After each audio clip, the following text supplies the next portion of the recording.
આપણે પ્રકરણ 2 ત્રિકોણમિતીય પ્રતિવિધયોનો અભ્યાસ કરશું. ત્રિકોણમિતીય વિધયો તો આપણે ધોરણ 11માં શીખ્યા. અહીંયા શું આવ્યું? ત્રિકોણમિતીય પ્રતિવિધયો. હવે આ પ્રતિવિધય શબ્દની સમજૂતી આપણે પ્રકરણ 1માં લીધી હતી. પ્રકરણ 2માં આપણે ત્રિકોણમિતીય વિધયોના પ્રતિવિધયને સમજવાના છે. તો સૌથી પહેલાં વિધેય અને પ્રતિવિધયની વાત યાદ કરી લઈએ. તો એફ એથી બીનું કોઈ વિધેય હોય, એ અને બી અરિક્ત ગણો હોય તો આપણે એફએક્સ આવી રીતનું એક વિધેય વ્યાખ્યાયિત કરતા, જેની વ્યાખ્યા અલગ અલગ સ્વરૂપે આપણી પાસે આવતી. એફએક્સ બરાબર એક્સ, એફએક્સ બરાબર સાઇન એક્સ, એફએક્સ બરાબર x square plus 2 x square minus 5, એમ અલગ અલગ રીતે આપણી પાસે વિધેયની વ્યાખ્યા આવતી. એના પછી આપણે સમજ્યા હતા કે જો આપેલું વિધેય એફ એથી બી એ એક અને વ્યાપ્ત હોય તો આપણને એફ ઇન્વર્સ મળે, એટલે કે એફ ઇન્વર્સનું અસ્તિત્વ છે એમ આપણે કહી શકીએ. એફ ઇન્વર્સ માટે આપણે ધારો કે કોઈ વિધેય જી મળે છે જે બીથી એનું વિધેય હોય,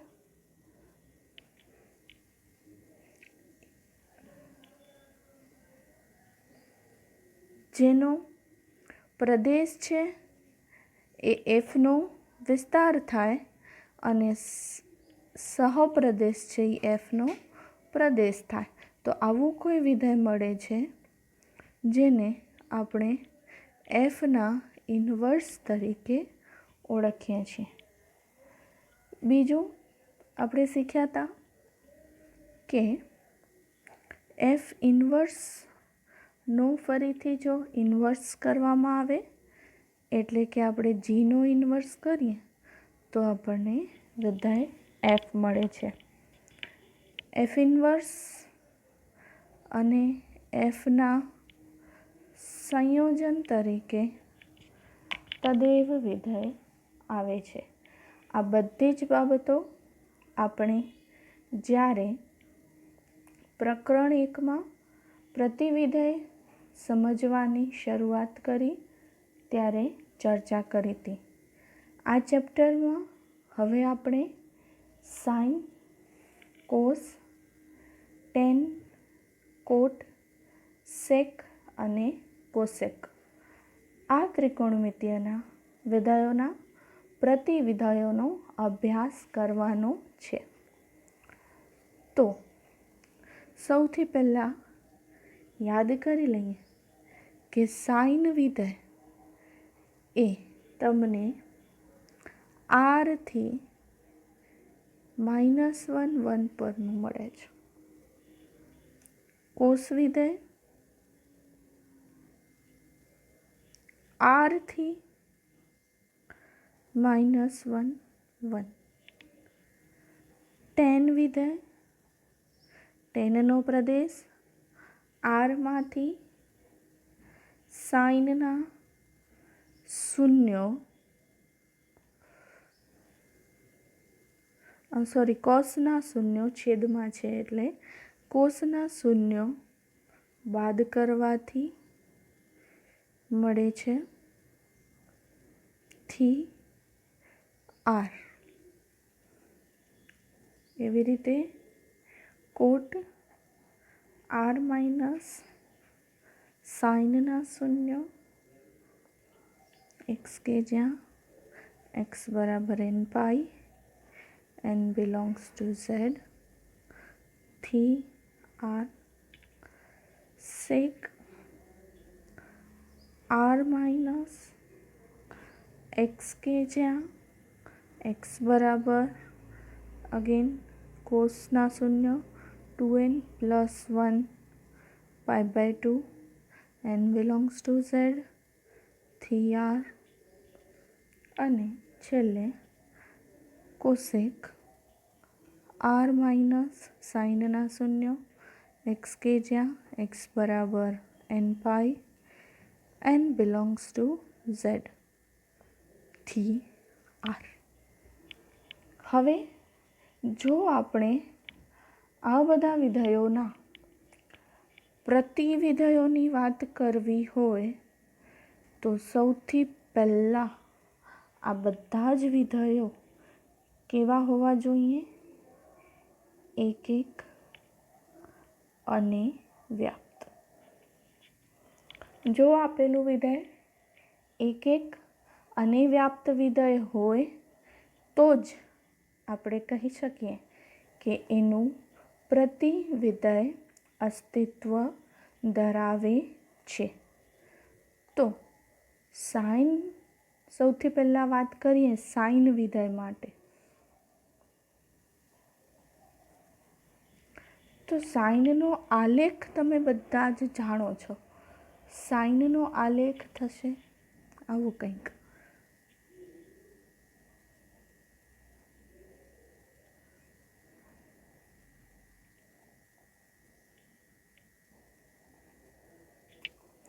તો આ આલેખ જોઈને આપણને ખ્યાલ આવે છે કે આ વિધેય એક એક નહીં બને, કેમ કે ઘણી બધી કિંમતો આપણને સરખી મળે છે.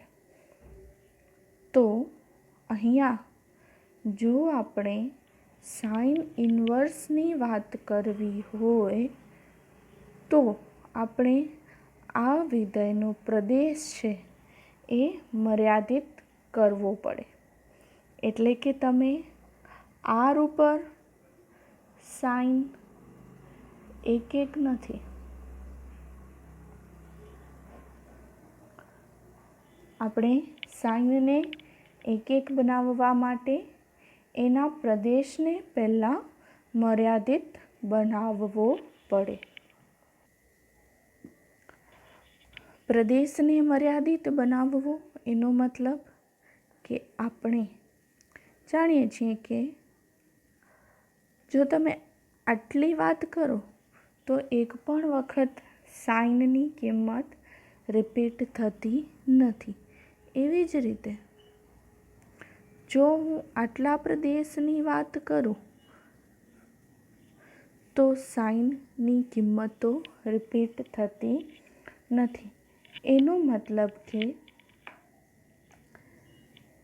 સાઇન વિધેયનો પ્રદેશ જો આપણે આટલો લઈએ તો એ પ્રદેશમાં આપેલું વિધેય એક એક અને વ્યાપ્ત મળે. એટલે કે જો સાઇન વિધેયનો પ્રદેશ આપણે -π/2 થી π/2 લઈએ તો તે -1 થી 1 એટલે કે એનો વિસ્તાર મળે એક એક અને વ્યાપ્ત.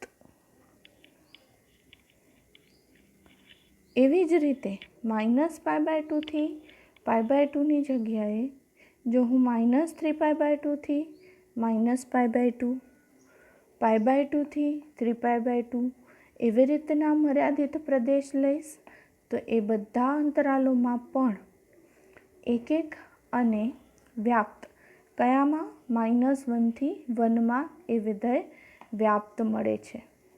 એટલે સાઇન વિધેયનો ઇન્વર્સ, સાઇન ઇન્વર્સ, જેને આર્ક સાઇન વિધેય તરીકે પણ ઓળખાય છે, એનો સંકેત છે. સાઇન ઇન્વર્સ વિધેયનો પ્રદેશ -1 થી 1 અને વિસ્તાર -π/2 થી π/2. આની જગ્યાએ તમે અન્ય કોઈ પણ અંતરાલ એટલે કે -3π/2 થી -π/2, π/2 થી 3π/2 એવી રીતનો અંતરાલ પણ લઈ શકો છો. -π/2 થી π/2 આની જે કિંમતો મળે છે આપણે એ મુખ્ય શાખાવાળી એટલે કે મુખ્ય કિંમતવાળી શાખા કહીશું આપણે. એટલે હવે જ્યારે તમારે સાઇનનું પ્રતિવિધેય સાઇન ઇન્વર્સ વ્યાખ્યાયિત કરવો છે ત્યારે સાઇન ઇન્વર્સ -1 થી -π/2 થી π/2 આ રીતે વ્યાખ્યાયિત કરી શકાય. બીજું, પ્રતિવિધેયની વ્યાખ્યા પરથી આપણે કહી શકશું કે સાઇન ઇન્વર્સ એક્સ બરાબર એક્સ મળે જ્યાં -1 ≤ x ≤ 1.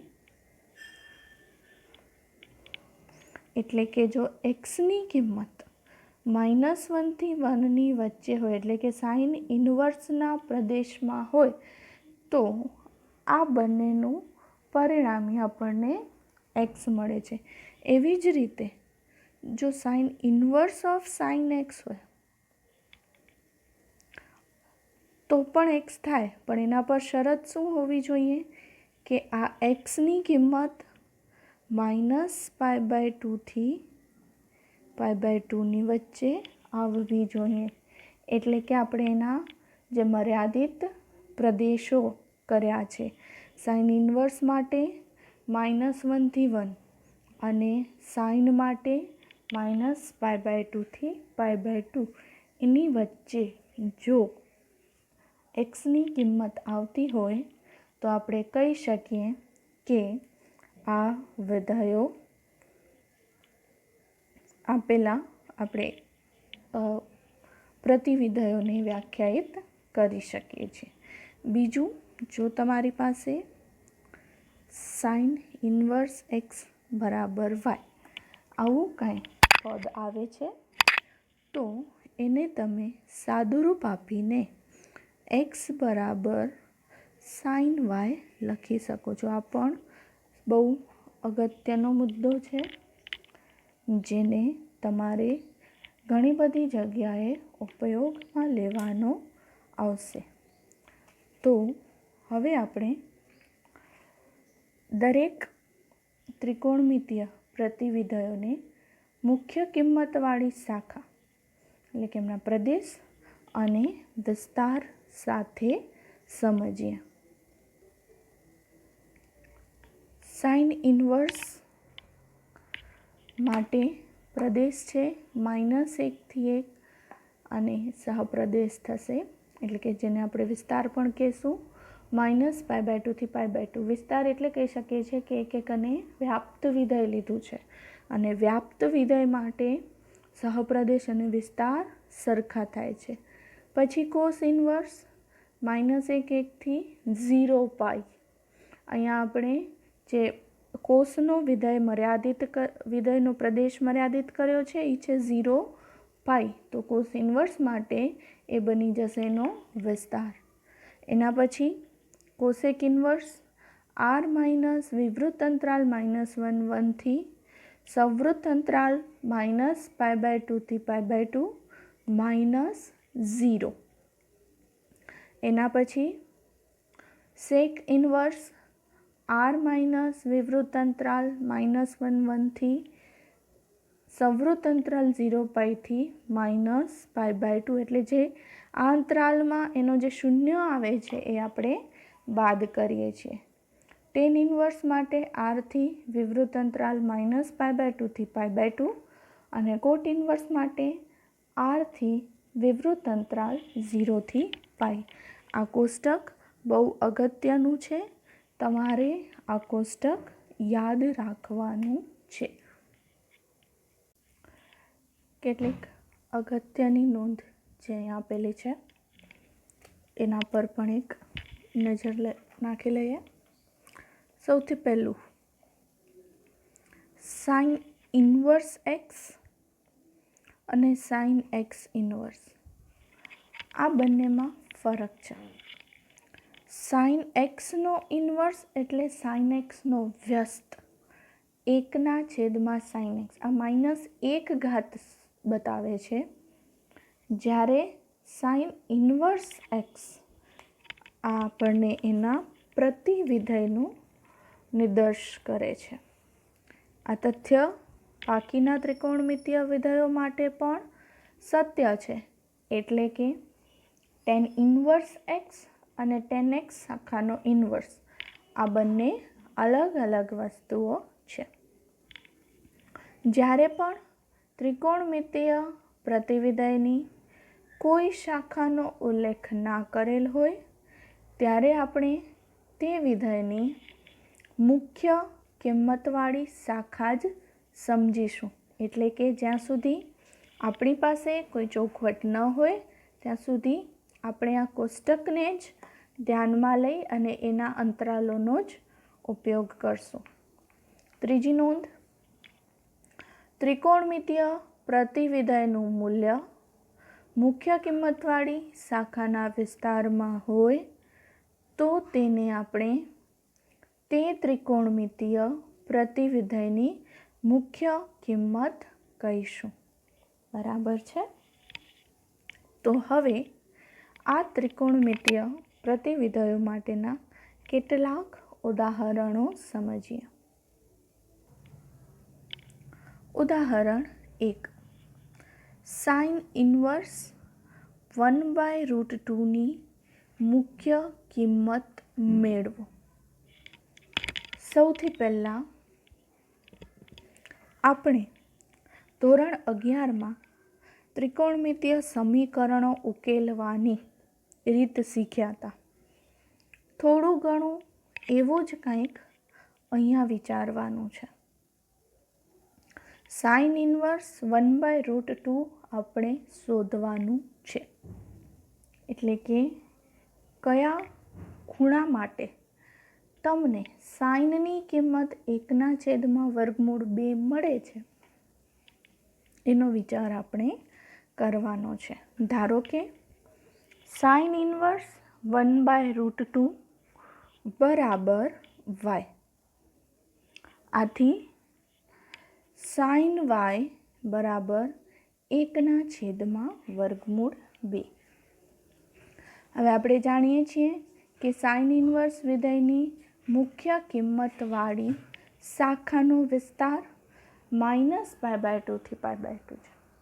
તો -π/2 થી π/2માં કયો ખૂણો આપણને એવો મળે છે કે જેના માટે સાઇન x બરાબર અથવા તો સાઇન y બરાબર 1/2 મળે. તો એવી આપણને એક જ કિંમત મળે છે અને એ છે π/4. એટલે કે સાઇન π/4 બરાબર 1/2. આમ સાઇન ઇન્વર્સ 1/√2 ની મુખ્ય કિંમત π/4 છે. હવે બીજું ઉદાહરણ આપણે લઈએ. કોટ ઇન્વર્સ -1/√3 ની મુખ્ય કિંમત મેળવો. ધારો કે કોટ ઇન્વર્સ -1/√3 બરાબર y છે. એટલે કે કોટ y બરાબર -1/√3 થાય. હવે -1/√3 કિંમત આપણને ક્યાં મળે? તો માઇનસ ઓફ કોટ π/3 કરો ત્યારે. હવે માઇનસ ઓફ કોટ π/3 એટલે કે પાઈ માઇનસ π/3 બીજું ચરણ, ત્યારે જ આપણને આ માઇનસ કિંમત મળે છે, કેમ કે કોટની ઋણ કિંમતો બીજા અને ચોથા ચરણમાં મળે છે. તો અહીંયા આપણે બીજું ચરણ ધ્યાનમાં લેવું પડે, કેમ કે મુખ્ય કિંમતવાળો વિસ્તાર જોઈએ છે 0 થી પાઈ, જેમાં બીજું ચરણ આવે એટલે પાઈ માઇનસ π/3. પાઈ માઇનસ π/3 એટલે ખૂણો થશે 2π/3, એટલે કે કોટ 2π/3 ની કિંમત આપણને -1/√3 મળે છે. તેથી આપણે કહી શકીએ કે કોટ ઇન્વર્સ વિધેયની મુખ્ય કિંમતવાળી શાખાનો વિસ્તાર 0 થી પાઈ છે અને કોટ 2π/3નું મૂલ્ય -1/√3 મળે છે. એટલે કોટ ઇન્વર્સ -1/√3 ની મુખ્ય કિંમત 2π/3 થશે. બરાબર. તો આ વાત થઈ આપેલા પ્રતિ વિધેય માટે મુખ્ય કિંમતો મેળવવાની. સ્વાધ્યાયના 2.1ના દાખલા તમારે મહાવરા માટે કરવાના છે. જ્યાં પણ કોઈ ઉલ્લેખ નથી ત્યાં આપણે મુખ્ય કિંમતવાળી શાખાનો વિસ્તાર જ ધ્યાનમાં લેવાનો છે. સ્વાધ્યાય 2.1 દાખલા નંબર 11. નીચેની અભિવ્યક્તિઓનું મૂલ્ય મેળવો.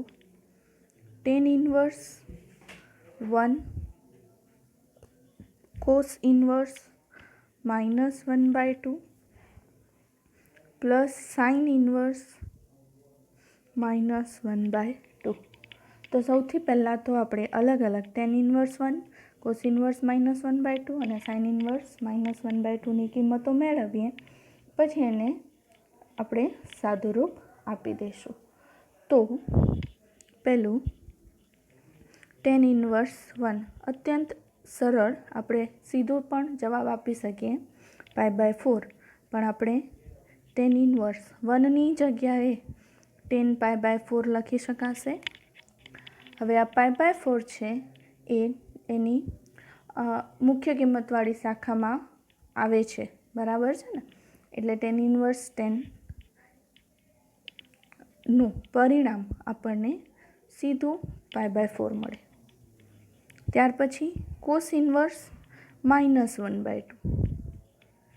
cos ઇન્વર્સ -1/2ની જગ્યાએ કોસની કઈ કિંમત મૂકી શકાય? એટલે કે 0 થી પાઈ એની મુખ્ય કિંમતવાળો વિસ્તાર છે, એટલે કે પહેલું અને બીજું ચરણ. પહેલા ચરણમાં તો કોસ ધન છે, બીજા ચરણમાં કોસ ઋણ છે, એટલે બીજા ચરણના થીટા સાથે કોસ માઇનસ પરિણામ આપે. તો બીજા ચરણનો થીટા લખાશે પાઈ માઇનસ થીટા. હવે કયા થીટા માટે 1/2 જવાબ આપે છે? તો π/3. cos inverse cos 2π/3. 2π/3 છે એ 0 થી પાઈમાં આવે છે, એટલે આનો જવાબ તમને સીધો મળે 2π/3. હવે એવી જ રીતે sin ઇન્વર્સ -1/2. સાઇન માટે મુખ્ય કિંમતવાળો વિસ્તાર એટલે પહેલું અને ચોથું ચરણ છે -π/2 થી π/2, એટલે કે આપણે અહીંયા sin ઇન્વર્સ -π/6 લખી શકશું. બરાબર છે. sin -π/6 એટલે કે sin ઇન્વર્સ -1/2 બરાબર -π/6. હવે આપણો પ્રશ્ન છે tan inverse 1 plus cos inverse -1/2 plus sine inverse -1/2નું મૂલ્ય શોધવાનું. ટેન ઇન્વર્સ 1નું મૂલ્ય આપણે મેળવ્યું π/4.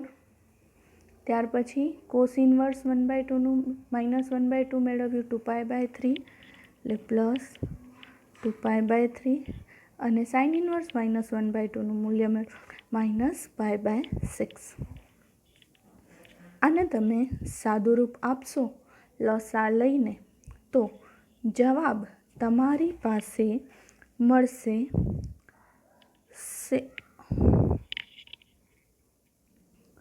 3π/4. આ તમારો ફાઇનલ આન્સર. તો આવી જ રીતે 12મો દાખલો પણ તમે જાતે કરી શકશો અને એના પછી 2 MCQ આપેલા છે એ તમે ટેક્સ્ટ બુકમાં સોલ્વ કરી શકશો. નેક્સ્ટ વિડીયો લેક્ચરમાં આપણે પ્રતિવિધાયના ગુણધર્મોની ચર્ચા અને એના પછી પ્રકીર્ણ ઉદાહરણો જોઈશું.